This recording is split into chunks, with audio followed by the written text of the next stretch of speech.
मेघनाथ का कटा सिर जोर जोर से क्यों हंसने लगा जब लंका में युद्ध का भीषण माहौल था।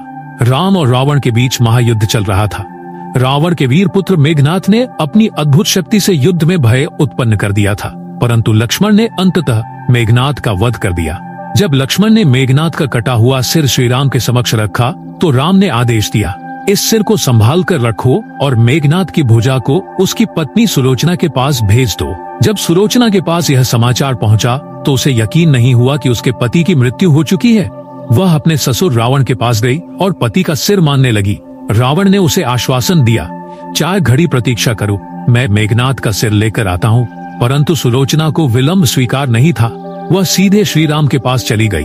सुलोचना ने श्रीराम से विनम्रता से प्रार्थना की, मुझे मेरे पति का सिर सौंप दीजिए। राम ने उसकी पीड़ा को समझते हुए कहा, यदि तुम चाहो तो मैं तुम्हारे पति को पुनर्जीवित कर सकता हूँ। परंतु सुलोचना ने इस प्रस्ताव को अस्वीकार कर दिया और दृढ़ स्वर में कहा, मैं केवल उनके सिर की मांग करती हूँ ताकि मैं उनके साथ सती हो सकूं।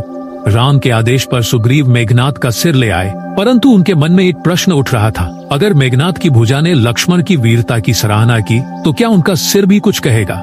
सुग्रीव को संदेह था। उन्होंने कहा, मैं तभी विश्वास करूंगा जब यह सिर हंसेगा। सुलोचना ने अपने पति के सिर की ओर देखा और प्रेम पूर्वक कहा। इतना कहते ही मेघनाथ का कटा हुआ सिर जोर जोर से हंसने लगा। वहां उपस्थित सभी लोग यह अद्भुत दृश्य देखकर स्तब्ध रह गए। इसके बाद सुलोचना अपने पति के सिर को लेकर चली गई और सती हो गई।